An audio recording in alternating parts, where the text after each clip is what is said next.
welcome once again to Vanamali Ashram. Nice to see you. I can't see you. Come a bit closer. Yes. Thank you so much for having us. Joy. We have collected some questions. Oh, you have to collect them. They don't come spontaneously. Okay. So you've been enjoying your last day today, no? Enjoying everything? Yeah? Yes. You're very lucky to have such people looking after you and a small group. That makes it even better and nicer. It's been a lot of changes, like from how we put the program, starting with the change of the weather, then the people's health also.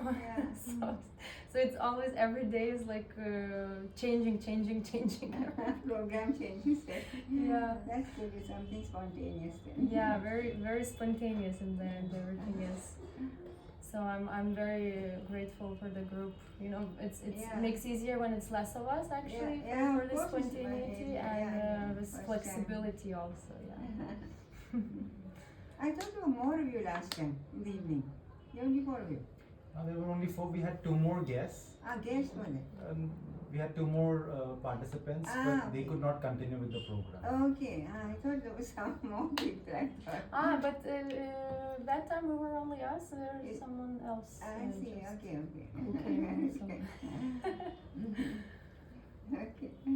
So you're good now? Shoot. You're good now? Sleep well? I mean, thank you. I actually always sleep well. By God's grace. Best thing to sleep well is to have a free mind. Only a guilty mind will not be able to sleep. Or fearful mind. Either fear or some guilt will make you not sleepy. If the mind is clear of both, you'll be able to sleep well. I really want to ask things that last night I dreamed about you, and I in this place, and I ask you my question about the few months before I'm struggling about some relationship, and you told me the answer. That's really clear. So I wake up and I want to ask, is that dream's answer is my inner self voice, or is just you? But I have no idea what I said in your dream. You must tell me what I said, then only I can tell you. Oh my God. Whether it is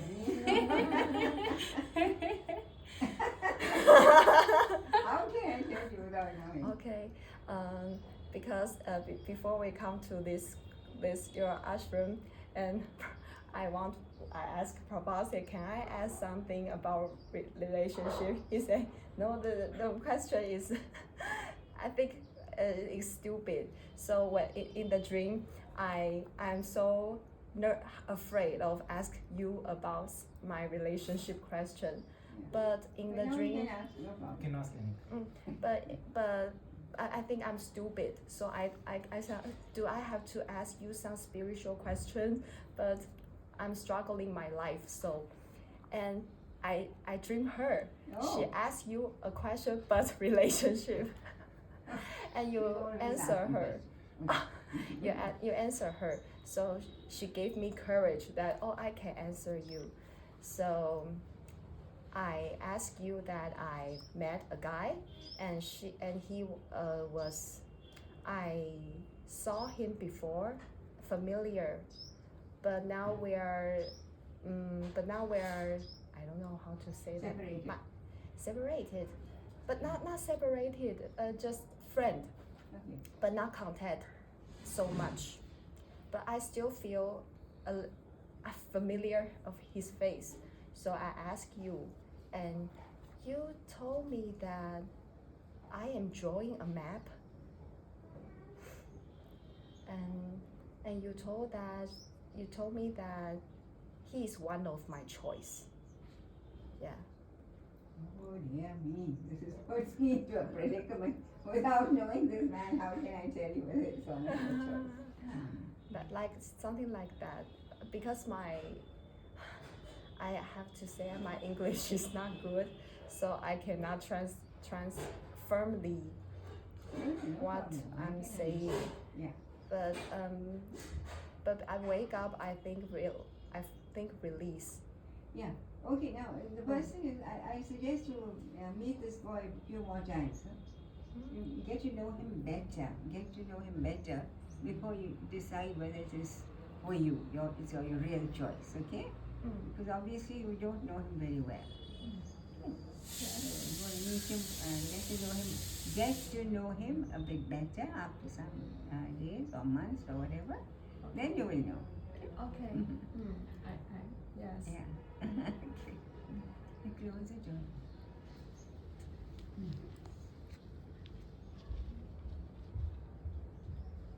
I have a question.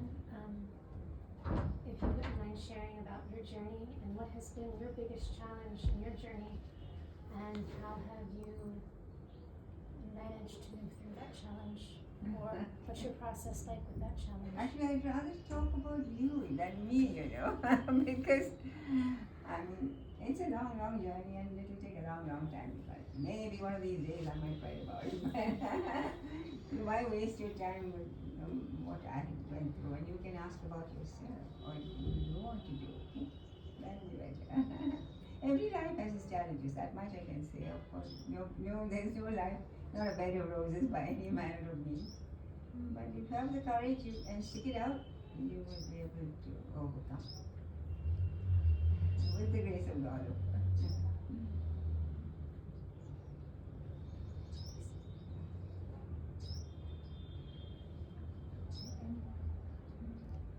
Yes, the little hummingbird is constantly trying to get in. I don't know what she thinks she's going to get here, but She comes daily. She has many questions. daily, and she has a few questions. Should I let her come? Yeah, but then she won't be able to go out. She will die here. That's the thing, I don't want to let her. I have a question related with settling in one place. Now we live certain time in Taiwan, or we live in India, or we live in Europe, and I cannot figure out. I'm staying in Taiwan because Prabhat loves Taiwan, but my heart is in India. But then of course I'm visiting Europe because my family is there, and I'm feeling a bit split. Shall I follow my husband because here's my husband, or I follow my heart but then we live separately? So, or just let it be and keep shifting around these places, and just one day it will clear out. But I'm feeling a bit tired, I think, already. It's only a year since you got married, isn't it? So it's not that much of time. At the moment, you go with the tide. Wait patiently, and you what should I say? Express your wish to the divine. Put it in his list of things you want from there. It will come. So what is best for you will come. It's better for you not to make a sudden decision, because our decisions are never correct, especially if they're suddenly made. So you just place your desire and hope that it will become His will. Let my desire be Thy will. That's what we should ask for. It will come. What is best for you will come there.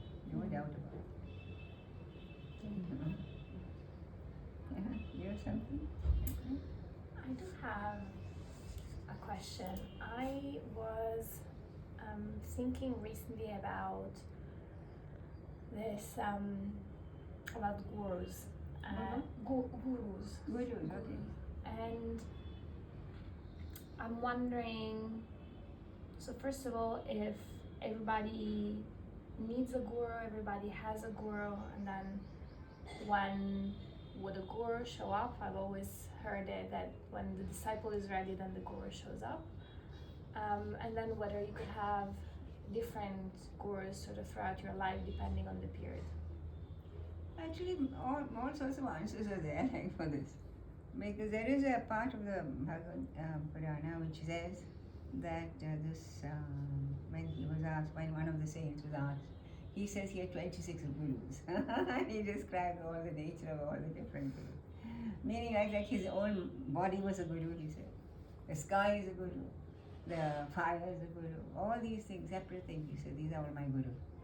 So by that what he meant was that you the whole of nature can take, including your own body, can teach you many things. So that can be considered as a guru for you, because you learn so many things from nature herself. So, but if you want a guru in bodily form, Sanatana Dharma was a vocal, oral tradition.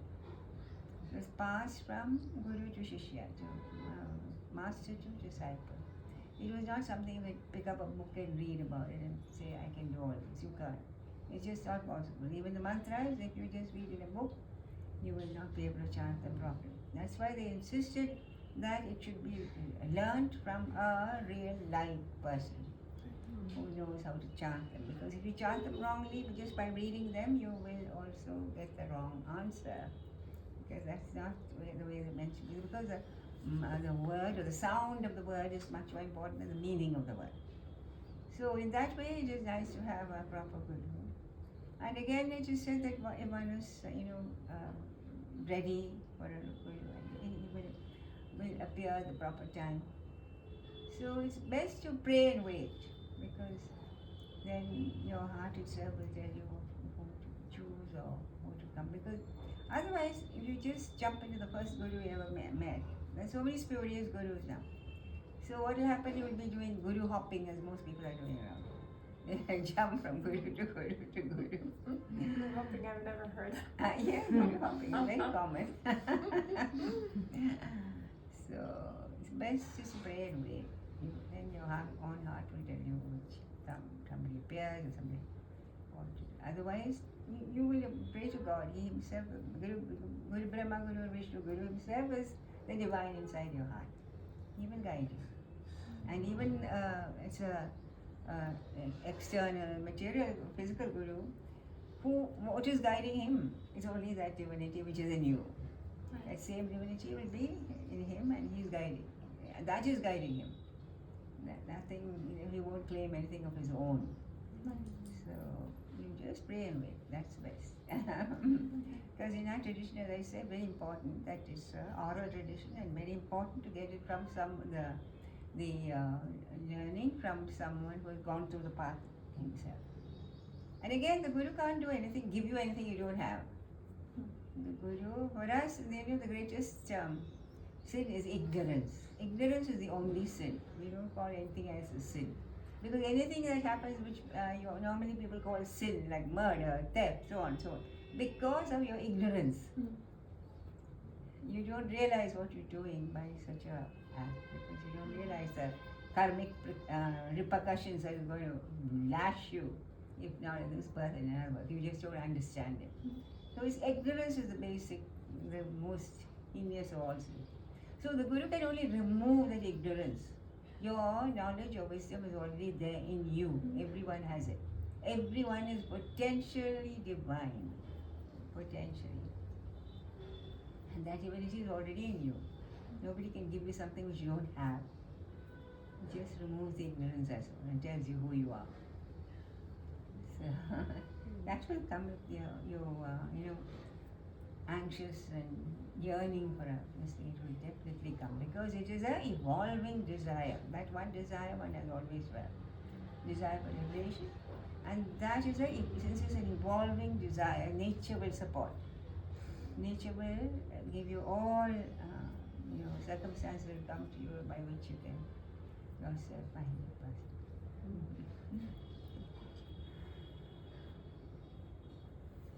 Yes? Your son? I'd like to know whether you could share how we could do more focus on ourselves. Focus on ourselves and not to be so susceptible by others, and not to be so competitive by others as well. You mean you are getting upset by the external world. That's the main thing. You are getting affected by those around you, people around you. See, that is because you are thinking of them as separate from you. So you have taught them Vedanta, no? Vedanta? I have not taught them anything. Okay. So the basic understanding in our culture is that divinity isn't present everywhere. It's not a God which sits somewhere up in the heaven or something. We believe in a spirit or a divine divinity which is there in everything. Okay? Everything. In you, same in you and me. No difference. When I look at your eyes, I see me, not you. Okay? So, the same divinity which is in you is in me. That same thing is everywhere in the whole of nature.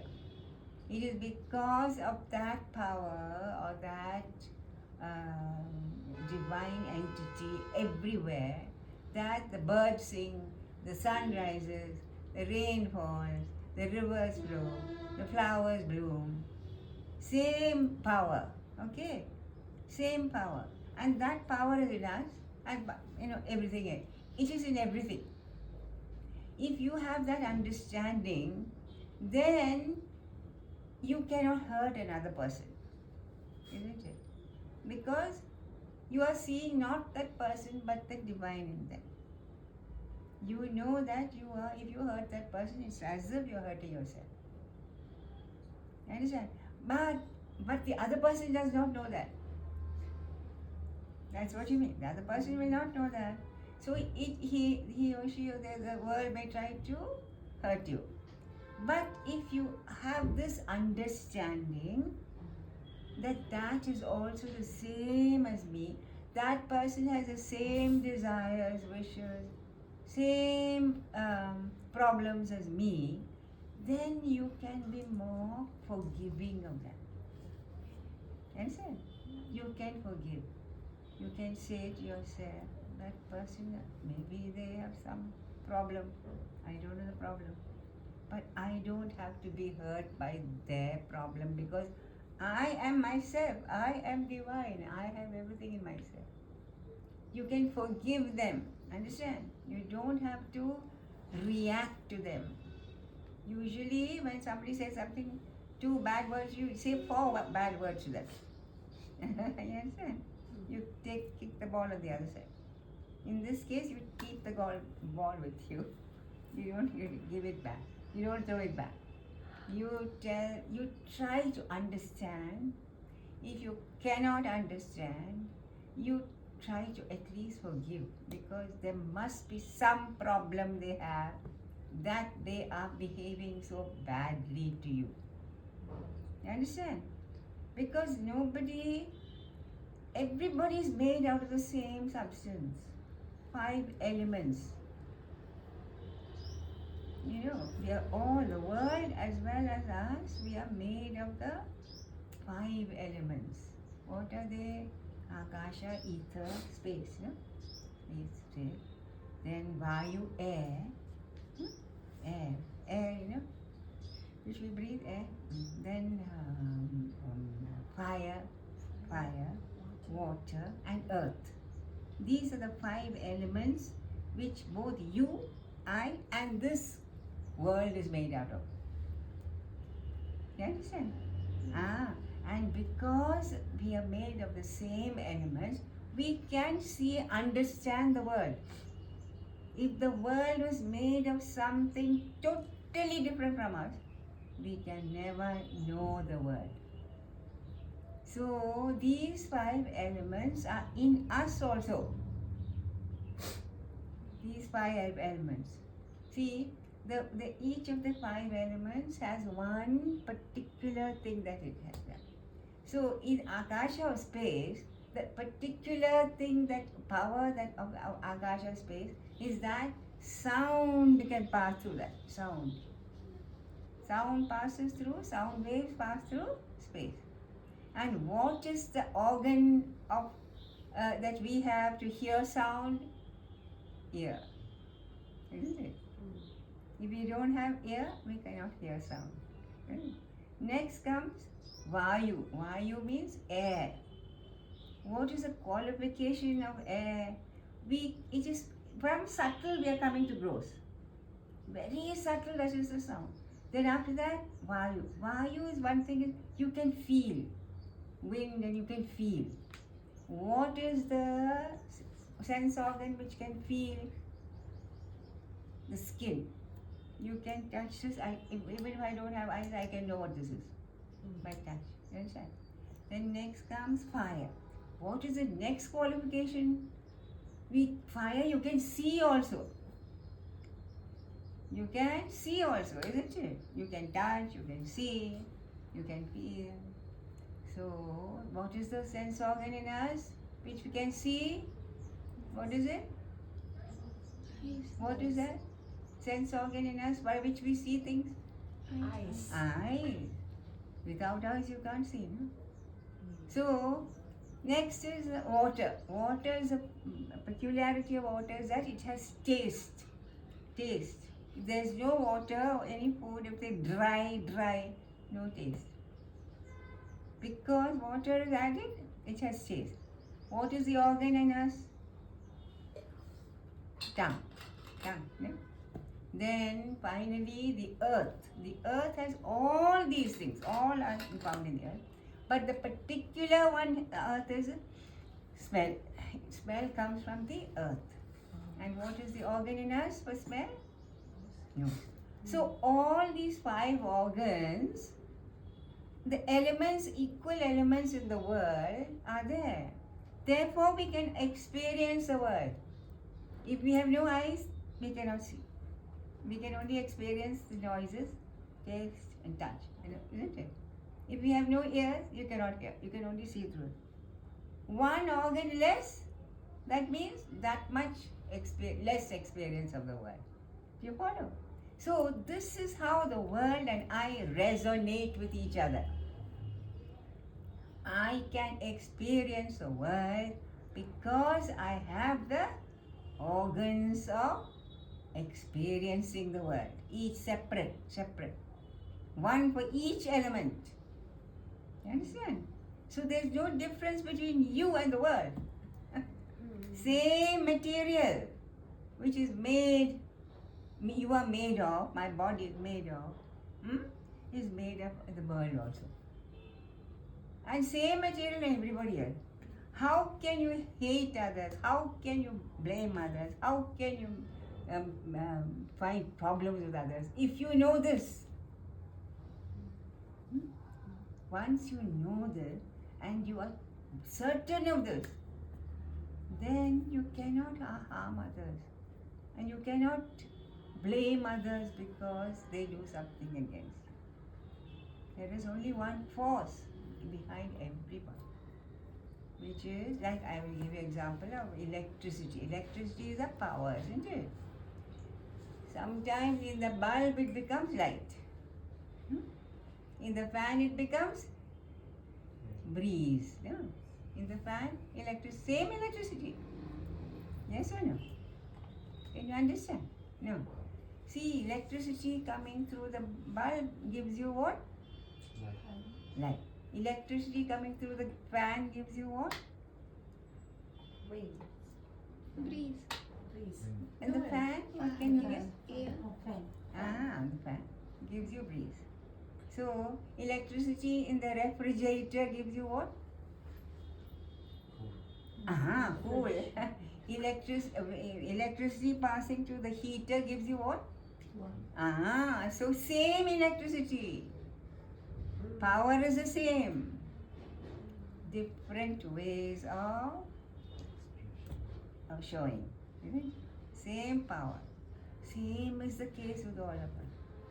There is only one power which is making us all live and experience. You follow? If one knows that properly, then you don't fear anybody else.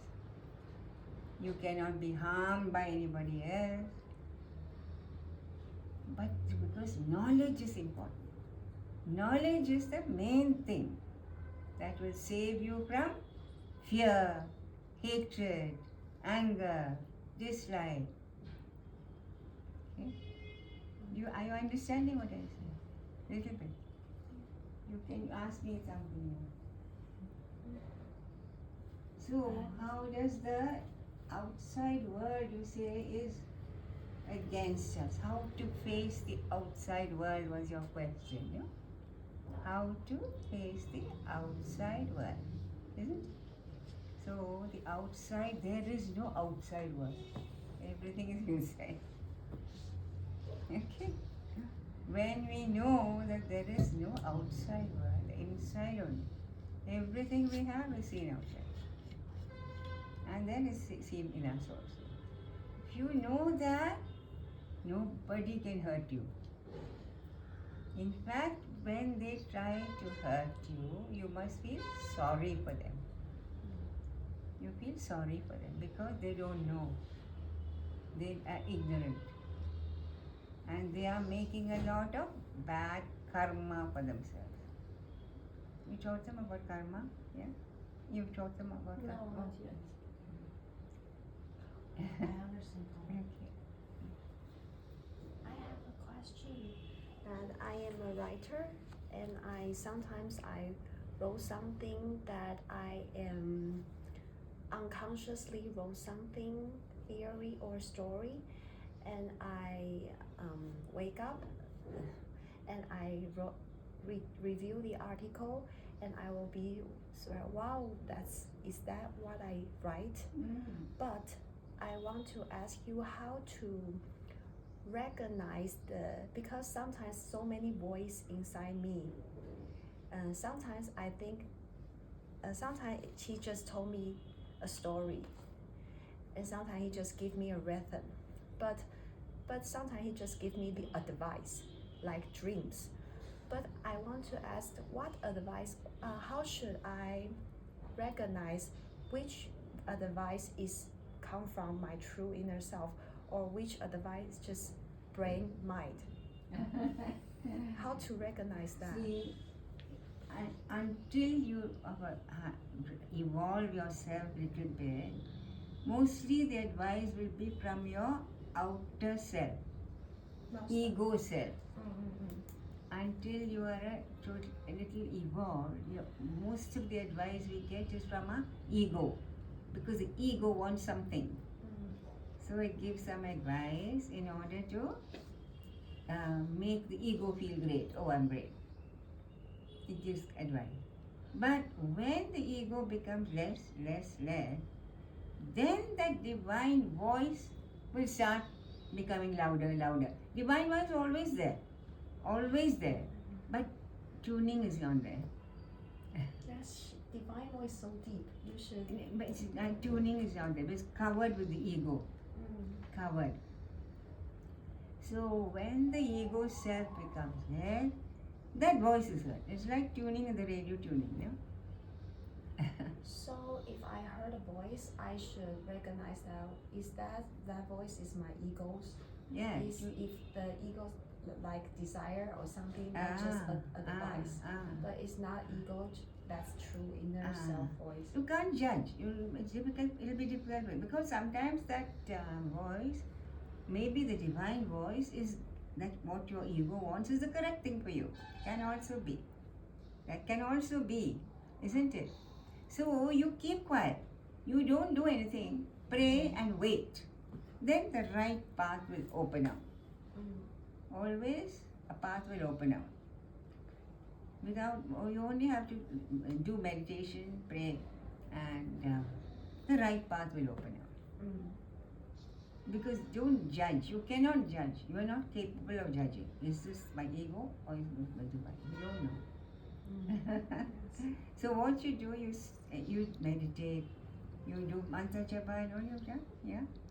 So meditate, mantra japa, pray to the Divine Mother to guide you. She will always give you guidance. And wait. And definitely the future is coming towards you. You don't have to say come. It's always rushing towards us. will come. You don't have to worry. Only pray and say, guide me in the right way. Guide me in the right way. Lead me to the right decision. Then it will automatically come.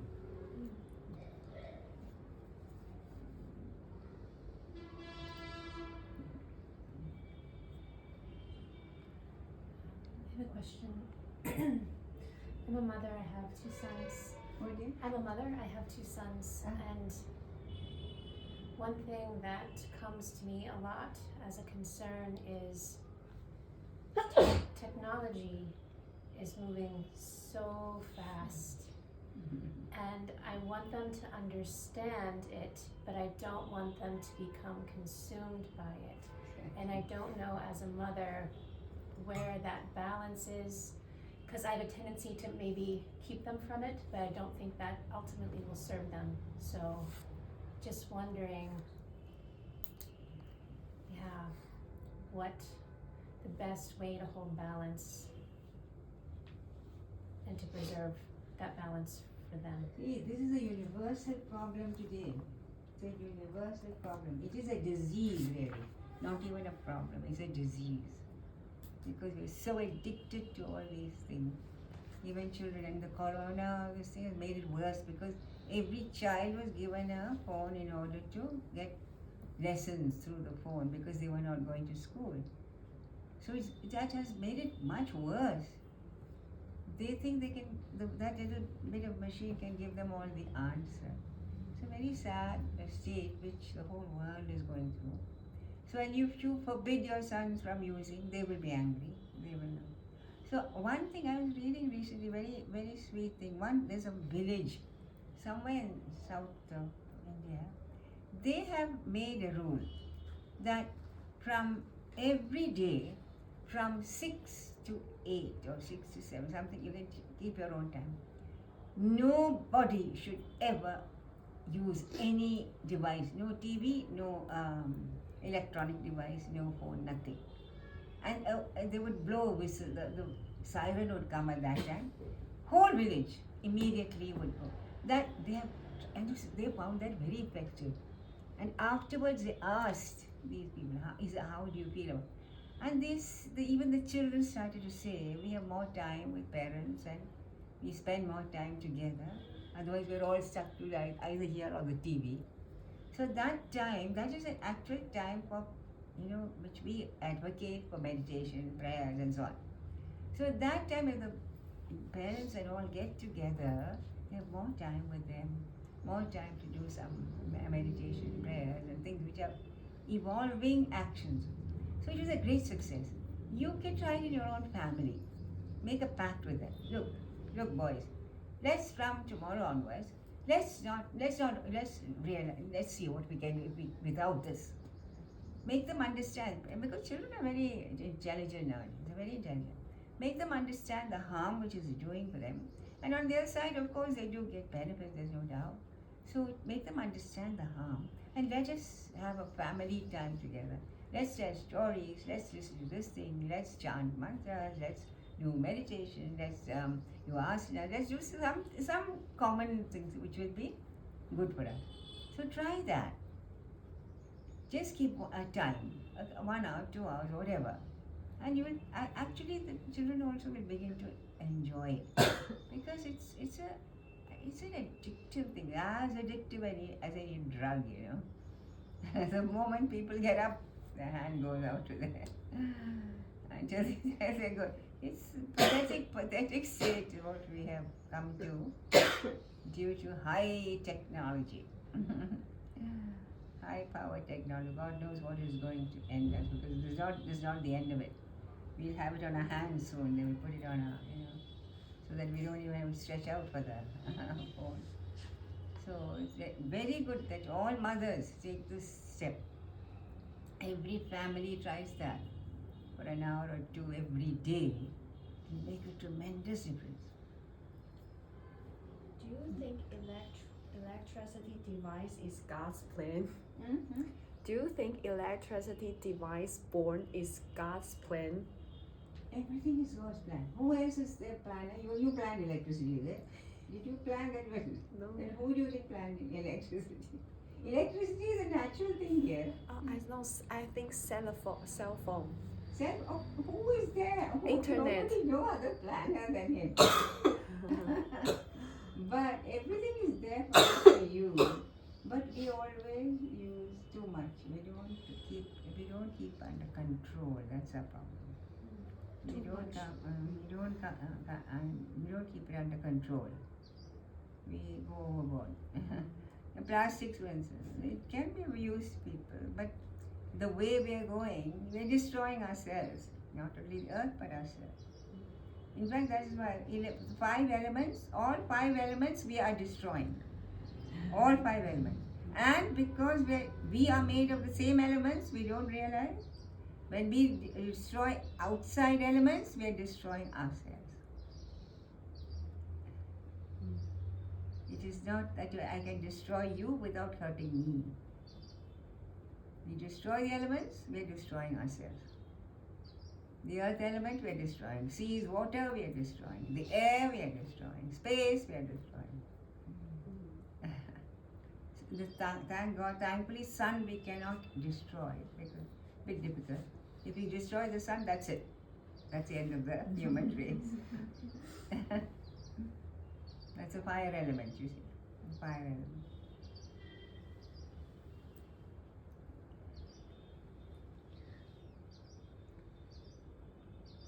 Prabhat, you didn't ask anything yet. I have a question like how to combat my own laziness or my mind's laziness. Like there are times when, I need to do, like cleaning the dishes or laundry or whatever work. But, mind is at those times wants to more get entangled in watching TV or Netflix or watch the phone and, want to escape. So You make it. Discipline is the basis of all, spiritual life. Discipline, high discipline, very strict discipline. Keep a time for everything and stick to it, whatever happens. Time for getting up, time for meditation, time for eating. We know very well. Time for eating and all, we never forget. Nothing stops us from. So why is it that we don't keep time for all these? So keep a time for everything and stick to it whatever happens.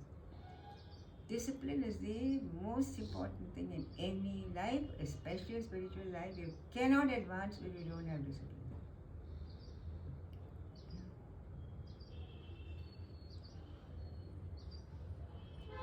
I have a question. What would be the first thing I wake up in the morning, I open my eyes? What action should I do? Which prayer I should chant or... Yeah. First thing when you open your eyes, thank God that I can open my eyes today. So many people who never open their eyes when they sleep. Millions of people around the world never. The moment you open it, thank you for this day. Thank you for giving me life. Thank you for that I can see this beautiful view. I can hear the sound of the birds. That is the first. That gratitude is one of the most important things in life. Gratitude. And we are ungrateful creatures. As a human race, we are ungrateful. We are never grateful for the things which nature gives us. She abundantly gives us. But we abundantly beat her back and try to, put her down. First thing. Then of course, I think you read that this thing. You touch the ground. That's another thing. Yes. And say that prayer. To pray to the goddess Earth, who's supporting us, and tell her to forgive me for treating you like this. She's not dirt. We treat her like dirt, and she's not dirt. She is a living, vibrant creature. And we don't understand. So that forgiveness. Gratitude and forgiveness.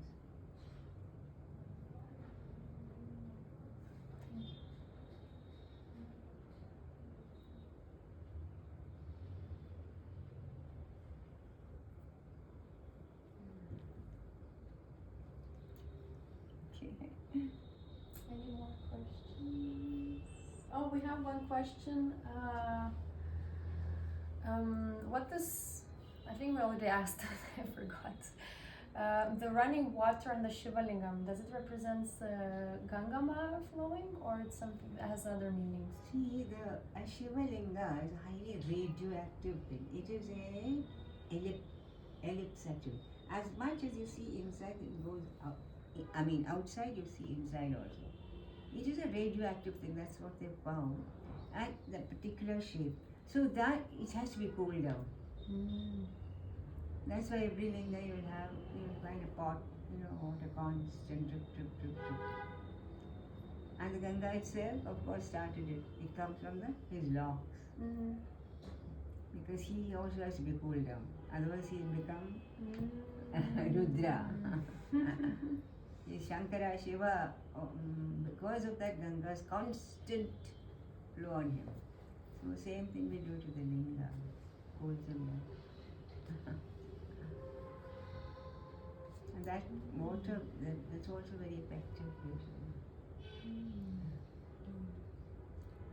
There was a question that I think probably Suzanne had, but we were asking at a different point in time about the different forms of the divine, and we know you are a devotee of Krishna, of that form of the divine. And I think a question which I also had was, how does someone at a certain point feel connected to one specific form of the divine or another, if it's something that's coming more from the family, from personal experiences? And I will also add to that whether one could feel a devotion at different points in life of different forms of the divine. See, first of all, you do understand what these forms represent, isn't it? Let's say I have a vague idea, but I would love to have a more. If you want to explain, I would be very happy to hear. That is the basic of the Sanatana Dharma. Basic Sanatana. People think that we have hundreds and thousands of gods, supermarket of gods. But the fact is, we are totally monotheistic. We believe in only one force, one power. And that force and power we call as Brahman. It is a force, like I told you. It's a force, it's a power, it's a spirit. It is beyond space, time and concept. So the mind cannot conceive of it, because it existed long before the mind, and the mind can only conceive of something within that. That is Desha, Kala and Nimitta. It has to come in either time and space. Otherwise the mind cannot conceive. Therefore, the Rishi said, in order to make mind have a small understanding, they said it is Sat, Chit and Ananda. Sat means existence, pure existence. Chit means consciousness, pure consciousness. Ananda means bliss, and bliss has no opposite. Therefore, Sat means if you and I are existing, we are existing because it exists. If it did not exist, we will not exist. We are conscious because it is pure consciousness. I'm conscious of you, I'm conscious of this, because it is pure consciousness and it is in me. That's why I'm conscious of certain thing. But it is pure consciousness. It is not conscious of something. We, because of our mental, and physical makeup, we become conscious of something because that pure consciousness is in us. Again, Ananda of bliss, it is also any happiness that we get from the world, anything that we get joy out of is because it is bliss.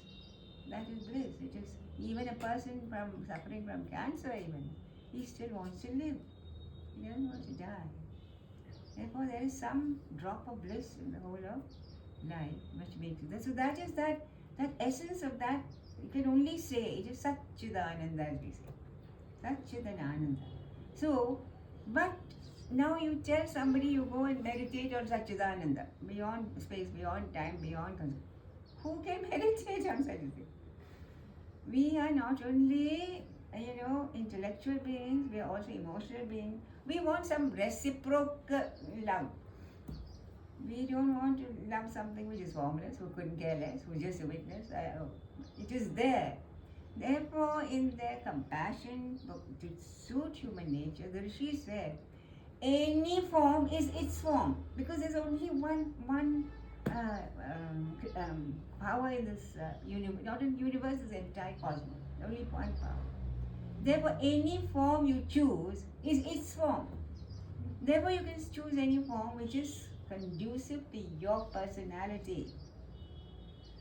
And again, they were so clever as to give us forms of the animal nature, of the natural nature. I think they said we have an elephant god, we have a monkey god, to tell us that doesn't exist only in human being. It's not only the human form, but in the animal kingdom also. And the nature also. We are asked to worship a tree, a cow, a river, a mountain, to make us understand that everything is only a form of that formless. Only because it is formless, it can take on any form, and it takes on every form. So actually, theoretically speaking, you can worship any form you like. I worship a stone, and what is that? It was only a stone. If I did not have, I endue divinity into that. I put that divinity into it. It's the divinity in me. I see that as divine. I can see anything as divine. I must see you also as divine eventually, otherwise I cannot have any relationship with you. So that is the basis of the number of forms that we got. Now, having known that, then of course avatars are different. Like Rama, Krishna, they were real human beings who trod on this holy land. They lived and so that was also there. Many human avatars also there. So what we should choose, why is this given? When you go to a supermarket, somebody says, I want coffee. They give you 150 coffee labels. How do you choose? You try them out maybe and say, I like this only, I'll have this, what is it, whatever, Nigerian coffee or Mexican coffee, God knows what. Anyway, you choose because you like that. You found it, you chose that and one. Similarly, whatever you like, whatever your heart goes out to, that is a thing for you. And that's the greatness of the Hindu religion, that it does not tell you to only one God and one way and one method. Otherwise, if you don't worship that one God and one way, out you go to eternal hell. That's never so. There's no such thing as eternal hell. You can choose whatever form which is conducive to you. In India, of course, we have family. As a family, we are, our genes. In our genes itself is some particular form. So, but anything which you pray hard to, just pray to that divine, and say, give me a form which is conducive for me. It will come automatically. It will come. But with this understanding that it is only a form of that formless. It is not a reality in itself. The only thing real is that Sat, Chit. All the others are, why are they not unreal? Because they are temporary. They are all temporary, including ourselves, including this world is always changing. The world is always changing. Our tissues and these things are always changing. Every minute of the day we are making more. So that which is always changing can never be real in the ultimate sense. It is always real. It's unreal. We see only that which exists in the same way in all the three phases of time, past, present, and future. Only that can be postulated as being real. So that postulation can only be given to the Brahman. That is the only reality. Other things are unreal in as much as they are always changing. But even though you know that it's unreal, yet if you think that, if you see that power in that also, you can worship it, because it's a method by which you can get rid of your negativity. The mind wants something to cling on to. If you leave it loose, it will go rushing around all over. It needs something. So you give it something with the understanding. With that understanding, then you can worship anything. Without that understanding, you think this is only thing which is real, only thing. Then you get fundamentalism, which is what we see in the world today. my God, your God, this God, that God.